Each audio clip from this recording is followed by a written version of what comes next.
Welcome to Brown's Rod and Custom, your home for street rods, muscle cars, and Volkswagen content. This is my dad, Big Ron. He's our body man and fabricator. This is my beautiful wife, Megan, our editor-in-chief and supporter. And this is me, Adam, the designer and mechanic for our projects. If you find our videos helpful, like and subscribe for more content. Okay guys, welcome back. Here we go. So, I am in the middle of finding my mask, and then we are going to get into this. So what we're doing here, you know what, I've never even tried this. We're going to try this on this camera, see if I can see myself.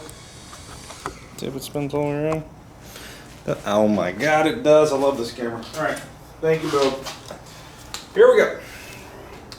So, as we've talked about already, we have removed the front cross member, the factory front cross member here. But, as you can see, these two areas are very rusty because that cross member sat on here and we weren't able to get to it. So, what I'm going to do now is take the right angle, okay, with the air hose, and grab that. Actually, that might actually come in handy, and then I'll use the other. I'm going to go over it with a 60, kind of a rough 60, and then we'll kind of go from there. So basically, I'm just going to run over this and try to knock down anything I can and get it as close to bare metal as possible, and then wipe it off and asphalt. Metal condition it, and then just let it sit. And then we'll be moving forward into bolting on all the front suspension and all the things. So that's what you're about to see. It will not be clean.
Can you grab me some of the 60 or 80s? Yeah.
Okay guys,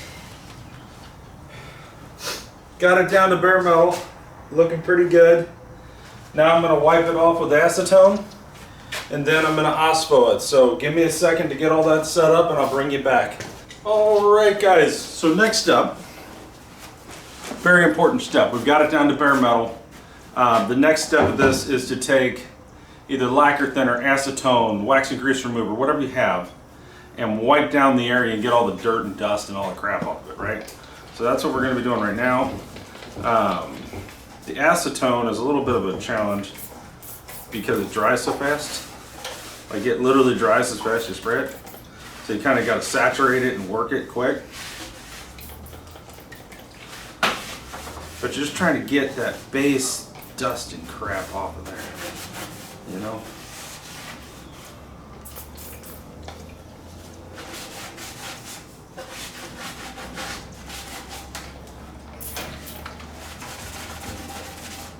Okay. See all the stuff that came off? Dirty. Switch out to a new rag. And I'm just using acetone and cheap paper towels, you know, nothing crazy.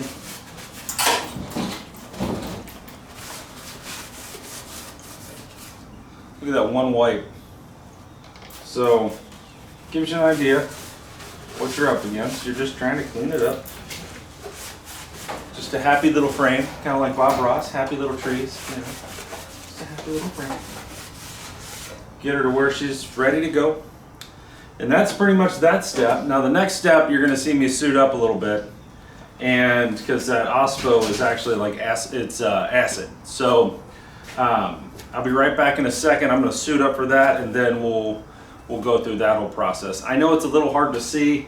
Basically, this is just bare metal, and I'm going to put a clear liquid over it that will dry dark. So these dark spots here, where there's pitting and whatnot, that OSPO will penetrate down into that rust and eliminate all that rust, and put a zinc phosphate coating across this that you can then paint over. So that's kind of what's going to happen.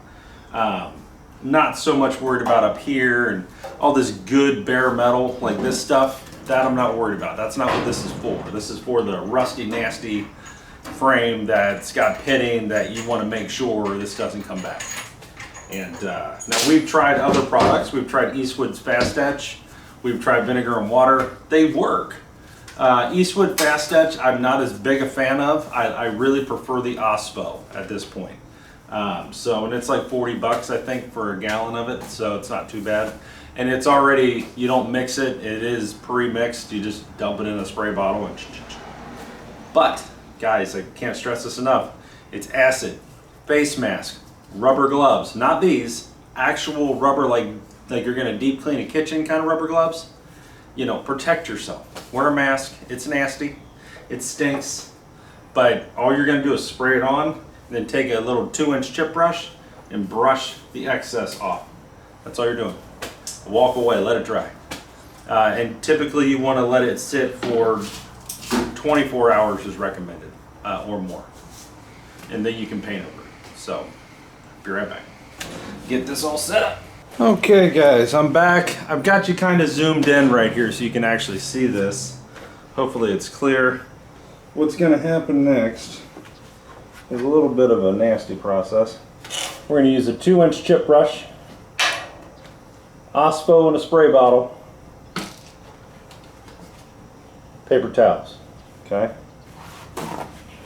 Now, the last step of this, a lot of you might look at me and go, why did you do that?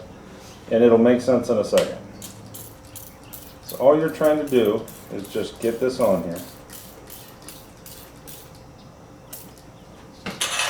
And then, you're going to brush like so. Alright. See all the dripping? That's okay. You're just trying to get the excess up. So we're going to leave that sit for a second. I'm going to hit this area up here.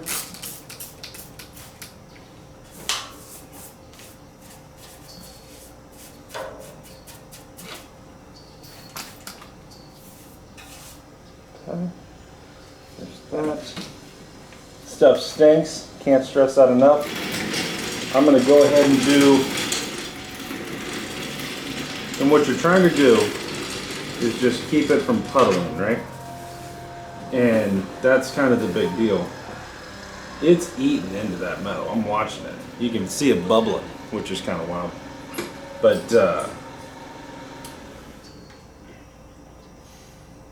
he's using that acid. So I'm gonna do that. Back you guys out here a little bit. Nope. Alright guys, so now I'm gonna do this side. You can't really see it, but it's the same thing I just did over there. Just a little.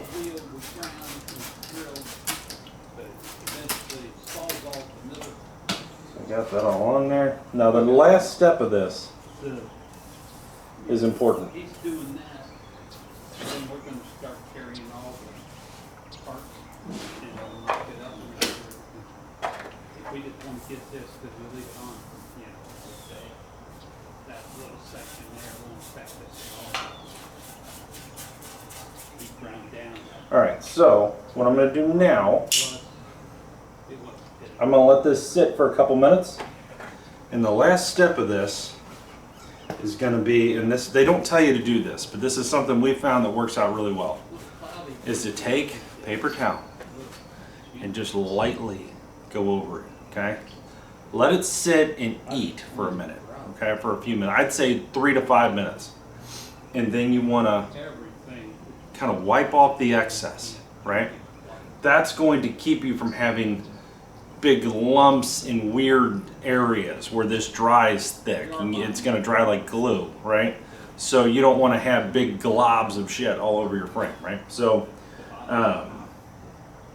what we found when we did this frame, and this is just from months of testing all these different products, wipe it off lightly. You're just lightly doing your thing, and then it'll do its thing. So give this a minute.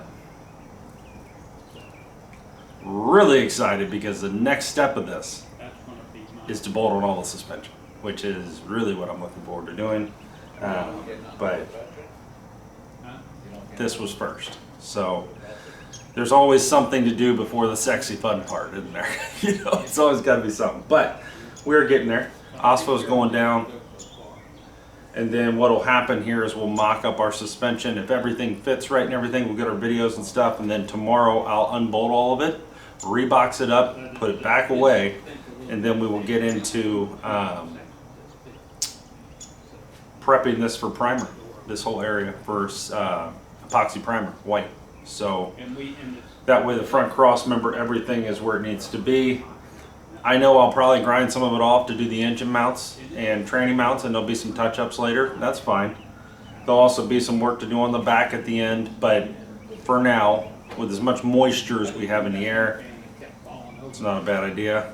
All right, so I'm going to go ahead and just lightly hit this.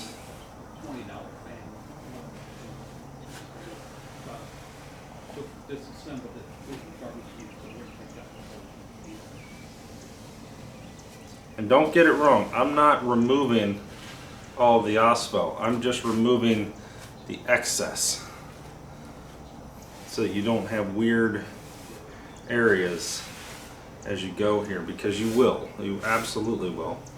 And you don't want that. That is the last thing you want, because it's already eating into this.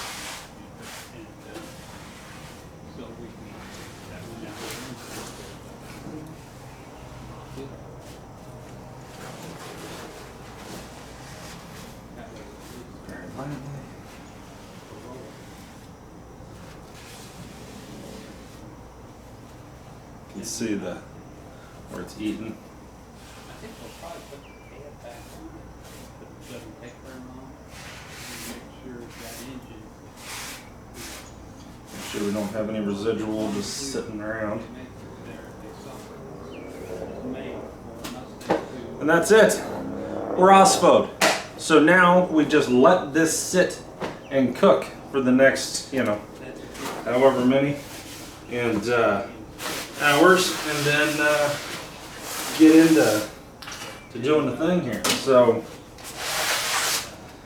make sure though, guys, gloves, mask, face shield, protect yourself. This stuff's nasty as hell. You do not want it on you. You do not want to deal with that, I promise. So, all right, next thing you guys are going to see is going to be the fun piece, bolting on the front suspension. Stay tuned for that, guys. Be right back in a minute. Okay, guys, welcome back. It's been a hot minute, but it's been a day. So, anywho's, everything's going fine on the car or on the truck. Went ahead and got all the parts of the suspension out. Big Ron's breaking loose the nuts and bolts on the lower controllers because they were a little tighter than hand tight. We've got our Willwood brakes here, our 2-inch drop spindles, 11-inch cross-drilled and slotted rotors, all of the bearings, bushings, all the things, caliper brackets, all the hardware to bolt the calipers onto the brackets. You got your shocks and springs down here. Not sure those are going to go on. This one here is a hair tight. We're probably going to take a sliver off of back here, just a smidge, with a grinder. I am working right here on our power steering rack. So when we say rack extenders, right? Basically, what you have is this. This is how it gets shipped to you, right? You break this free. You take this one off, this clamp, pull the boot off. Okay, you're going to have this tube floating in between. And what you're going to do, these are the rack extenders. Okay, and their whole purpose is to do this. Okay, is to do this right here. Once you remove the boot, you're going to put these guys in. Boom, you're going to tighten them down. They also come with the little pins here, the little needle pins, so we'll put those in. But then you take this and boom. And so basically it's a 4-inch rack extension, but it's 2 inches on each side. That way the steering rack will meet up correctly with the spindle. And that's what you do. So that is literally what putting a rack extender looks like, okay? You're gonna need a big crescent wrench. You're gonna need to break this free, not a big deal. The big nut here. It does have slots for a wrench, you can see that there. This is kind of smooth, but then you kind of got that there. And yeah, that's pretty much it. So we'll tighten this down. I'll put these little pins in, these pins here in, and then that one's done. But this is a rack extender. This is literally, it spins on. Okay, boom. And then it comes with new boots. Okay, and you see you got the hole up there for the whatchamacallit. Hey, how we doing? Front door? Oh, you can leave right here. Right here. So, Amazon. Thank you. So we got, thanks buddy. So then we put those on with the wire ties that are supplied, and you're done. And then the next step is to put your tie rod ends on. That's super simple. They come with a supplied Zerk fitting and a cotter pin. And yeah, we just spin those on here. And there we are. So that hopefully explains the steering rack, what's rack extenders. This is what that is when you're doing power steering on an Apache. I don't know on manual steering if it's any different. I've only done this one, but that's what we're doing. So I'll get these little things in here, get this tightened down here, get this tightened down here, and then put my boot on, and then I'll move over here and do this one. Big Ron is working on getting all this in. Now, a lot of these cross members, let's talk lower control arms, okay? A lot of the cross members, this hole right here has to be drilled out in order for this to fit in, the bolt to fit through. Ours is good. The only where we're hitting is where the back here, okay, there's like a little thing. So all he's gonna have to do is basically get the control arm in and tap it in with a rubber mallet, and it's gonna go right in. It's just some burrs that are in there that need to be dealt with. Now, to get a drill bit in there, you're gonna need a pretty good sized drill bit to do anything like that. So really, I think the best thing is just tap it in. That's what we're gonna do, hopefully. So theoretically, first step will be finish the rack, get it built, get it installed. Big Ron's working on lower control arms. Then we'll do upper control arms, and which are these here, which are actually really nice. They look great. So we'll get these installed, and then our 2-inch drop spindles, our forged 2-inch drop spindles, which are really nice. We'll get them on there. And then caliper brackets, rotors, wheel calipers, and we'll have a pretty good idea of what we have, right? So that's what we're doing. Stay tuned for all of this. I'm gonna set you up here in a minute once we get to going, and you can watch us just assemble this entire thing. Stay tuned, guys. Thanks for watching.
officially, as you saw, have a Mustang 2 front suspension. Look how good these brakes look. Is that not just beautiful? It's just so pretty. I'm so happy with that. Now, a couple things we had to do. Had to put the 4-inch, or the, well, 2-inch on each side, so total of 4-inch rack extenders on with the new boots. Super simple. Had to take a little bit with the grinder off of the end of this bracket here to get this control arm to fit. Not a big deal, just had to knock it down a little bit. This caliper bracket fit good. It's nice and snug, no real big deal. Everything looks pretty good there. But the other side, I did have to take a file to the actual caliper bracket right here and file this down on here and on the bottom to get it to slide in. Just very slightly, but little here, little there. But yeah, guys, we are liking this kit quite a bit. Really happy I spent the extra money. I mean, this kit, what you see right here is $2,148 to your door. With the brakes, with power steering, tubular control arms, 2-inch drop spindles, everything forged. It's great. The shocks and spindles are over here, the brake pads are over there. We haven't got that far. We're not going to get that far either until we put our mock-up engine, which is going to be this. This is the engine you guys are going to see in here.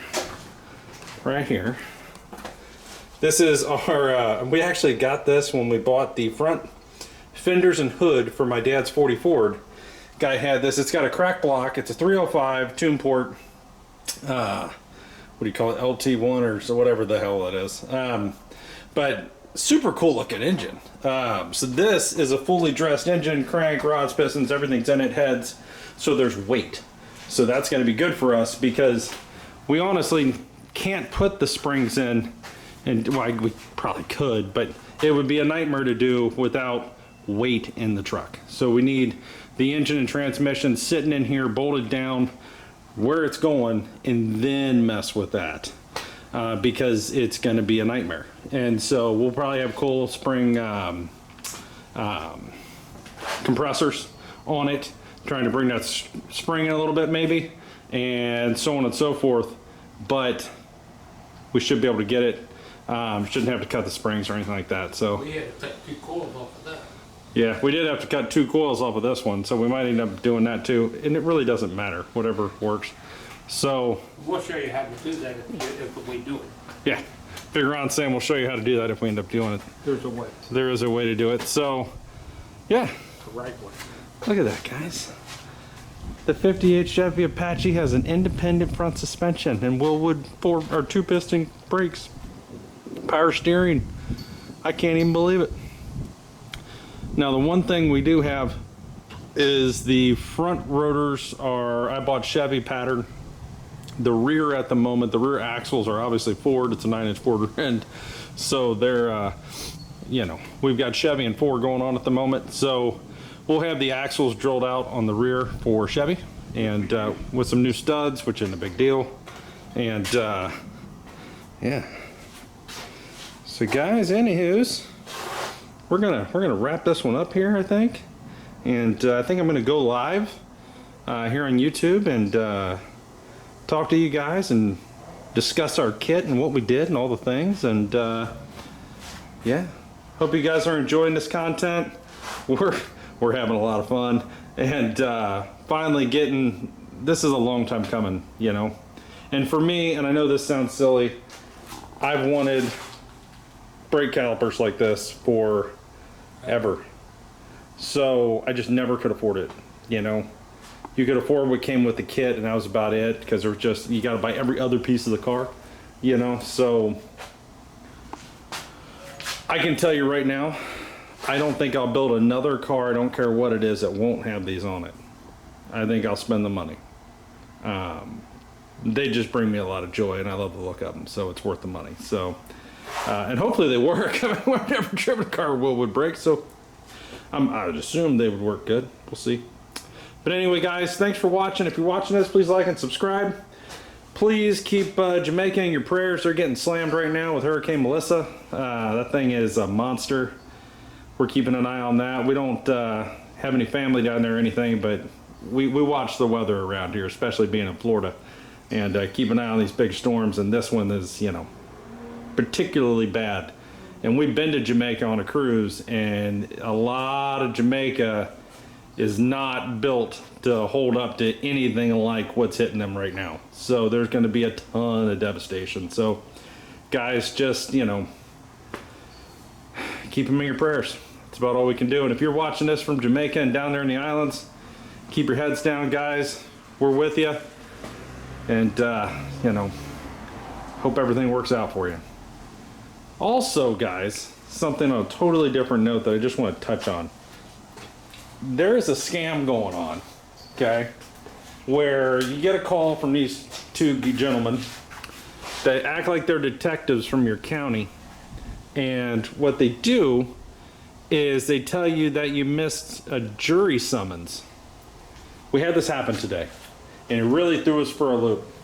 And we ended up at the sheriff's department, and the sheriffs were actually talking to these guys. It was interesting. And it's a scam, but it's scary, and they're really good. And they send you documentation. They send you documentation, arrest warrants, all kinds of shit that, you know, is looks really real. And, you know, even down to the jury summons certified mail with your signature on it.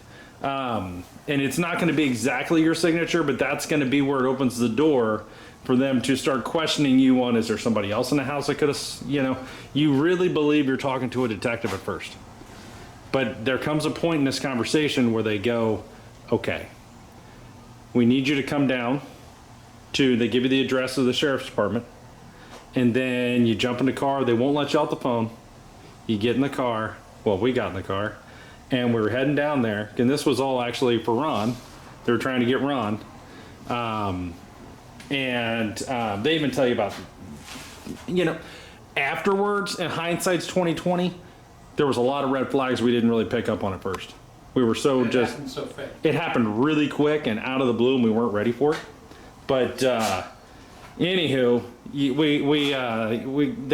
we kind of got halfway to the police station that they told us to go to, and they switch you off to another detective. And it's Mr. Anderson and Mr. White. Okay, and when I heard Mr. Anderson, the first thing out of my mouth to my mother was, you mean like the Matrix? Mr. Anderson? And yeah, that's probably exactly where the bastard got the name. So she looked at me and told me to shut up because we thought it was real. But, you know, here we are. So, long story short, be careful, be vigilant. We ended up, they try to get you. So what they tell you is when they switch off, the other guy says, where are you at right now? And you say, I'm on my way to the police station, because that's where your guy told me. No, don't go there. Pull over somewhere safely. And then he starts talking to you about, you know, you have choices. Basically, if you go to the police station, you are surrendering, and they're going to put in, basically they've got you for what they're trying to tell you, if you don't know anything about law, is that they've got you for a felony warrant. And you would do 14 to 21 days in jail before you ever got in front of a judge and all this stuff.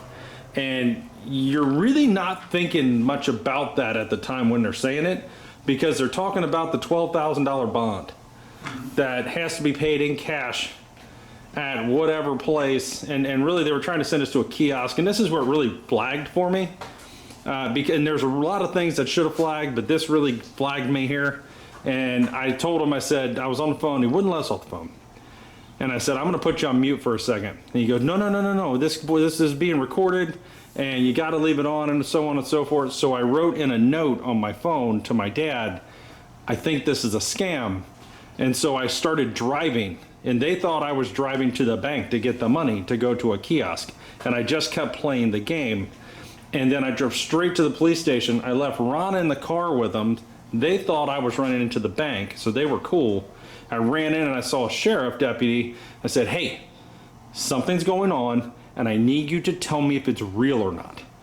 And she goes, it's probably not. I said, okay. And she goes, is it a jury scam? And I said, yes. And she goes, is it Mr. White and Mr. Anderson? I said, yes. And she goes, you don't happen to still be on the phone with them, would you? And I said, yeah, actually they're out on the phone with my dad out in the car. She goes, can I talk to him? I said, come on down. So we ran outside, and then she got on the phone, and they started cussing each other out and telling, you know, she'd tell him that she's going to arrest him and to knock it the fuck off and to stop screwing with people in her county and everything. It's Hernando County. Anywho's, the guy changed real quick, and it was interesting. It was really an interesting deal. We were absolutely believing it for a very long time because of all the documents that were coming in, because of there was like layers to this thing.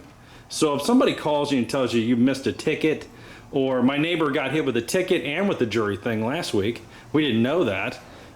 We went to tell him to keep an eye out for it, and he tells us he already got hit. But they didn't, they called the sheriff's department, they said it's a scam, hang up. So they didn't get hit. But the sheriff was saying that 17 people got hit yesterday and paid, and have been in their filing police reports. And they, one guy lost $15,000 because what they do is they send you to a kiosk machine and they have you paying cash, and what you're doing is you're buying Bitcoin and sending them Bitcoin because it's untraceable. And so then they're getting all this Bitcoin, which obviously goes up quite a bit. So your 15,000 turns into 20,000 in a hurry, depending on the market and so on. That's the scam. So just be aware, be vigilant, guys. Real police department. Yeah, call the real police department and ask them if if this shit's real, because they had us. They had us dead to rights. Until they started talking about that. Until they started talking about the money in the kiosk and all that, and not wanting to let us talk without them hearing and everything. And I went, okay. And they weren't real thrilled that I was in the car and on the call. Being a younger, I'm 42, my dad's 71. They wanted to only deal with the older people, right? So. And scare them into this shit, which is very easy to do because, back in the day, we, this shit wasn't a thing, really. And now you've got, most people are shit. So, it is what it is. But just wanted to give you a heads up on that, guys. So, anywho's, thanks for watching. Hope you're having a great day. Tomorrow we'll be back on here, and we'll be back on the Mini Cooper. And we're just going to keep going on this thing. So, right now, we pretty much got the parts installed here, so we'll probably start shifting gears into the doors and taking the bed off because we got access to get to the rear suspension, which is coming, and it's on its way, and so on. So stay tuned for all this, guys. Sooner than later, we'll be putting that engine right there and a transmission, a Turbo 400, into there. Engine mounts, transmission mounts, rear suspension, coilovers, the whole lot on the rear. And then once that's done, cab goes back on. Boom. We make sure we clear everything. We've got good clearance on everything. Don't need to do anything stupid to the cab, like recess the firewall or something like that, which we don't believe we need to. And then we can start thinking about painting things and running fuel lines and brake lines and all those cool things. So. Paint the frame, which is super exciting. Just imagine that thing turquoise, tropical turquoise with those brakes on it and all the suspension painted up.